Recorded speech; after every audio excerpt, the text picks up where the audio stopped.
Those who identify with their mental being tend to believe that if they think in a certain way, that they have succeeded in embodying that. They will take the thought for the accomplishment without necessarily recognizing that their physical actions, their vital energies, and even aspects of their thought mind continue with things their minds have rejected.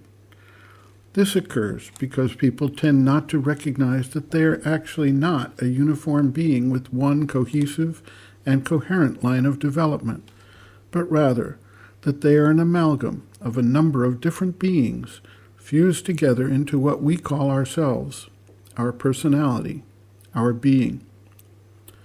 It becomes even more interesting when we begin to recognize that not everything that we respond to when a signal reaches our brain is even truly our human constitution. Scientists nowadays advise us that in our intestines we have a thriving colony of intestinal flora, microorganisms, and that they are very much responsible for a good portion of our digestive action. Now they have discovered that this bacterial colony sends signals to the brain when it wants food, and that at least part of our experience of hunger is due to the cravings of our symbiotic companions in our digestive system. Whose hunger is it, if it is the bacteria calling for food and signaling our brain to get something to eat? We also receive impulses from forces outside our bodies.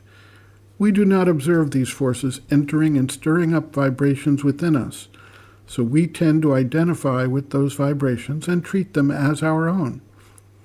With close observation, we can begin to distinguish the movement of these universal forces and their impact on our body-life-mind complex. When we finally awaken to the realization that holding a particular thought is only one step in the process, and that we need to carry out that thought such that it harmonizes thought, word, and deed in a coherent way.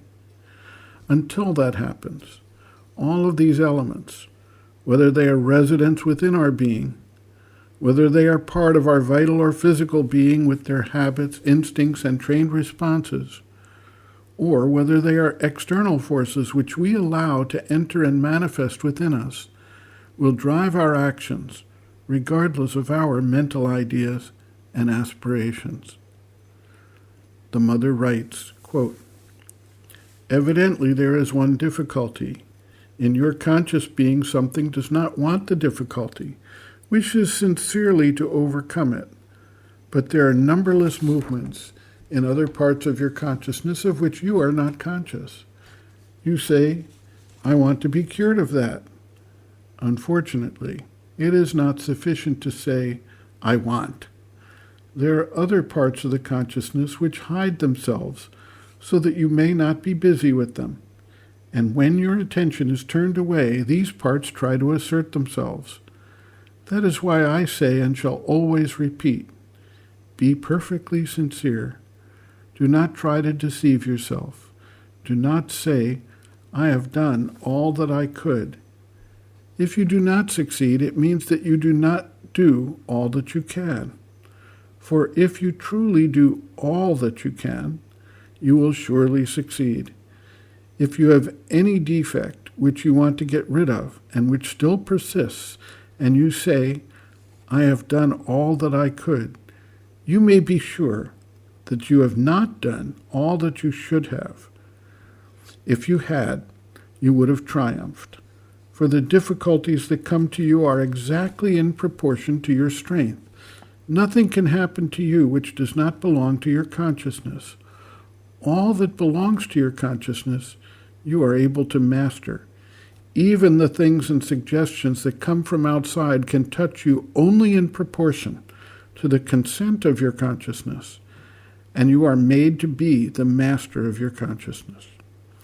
If you say, 'I have done all that I could, and in spite of everything the thing continues, so I give up,' you may be already sure that you have not done what you could.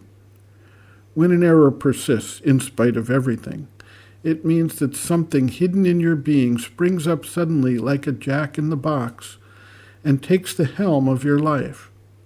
Hence, There is only one thing to do.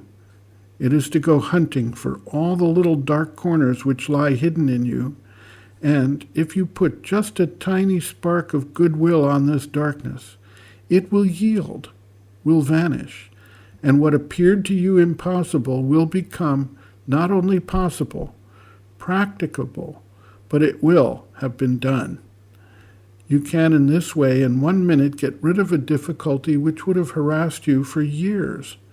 I absolutely assure you of it. That depends only on one thing, that you truly, sincerely want to get rid of it. And it is the same for everything, from physical illnesses up to the highest mental difficulties. One part of the consciousness says, I don't want it. But behind there hides a heap of things which say nothing, do not show themselves, and which just want that things continue as they are, generally out of ignorance. They do not believe that it is necessary to be cured.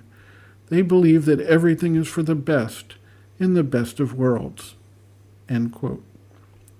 Reference, Sri Aurobindo and the Mother, Looking from Within, Chapter 4, Ordeals and Difficulties, pages 88 to 89.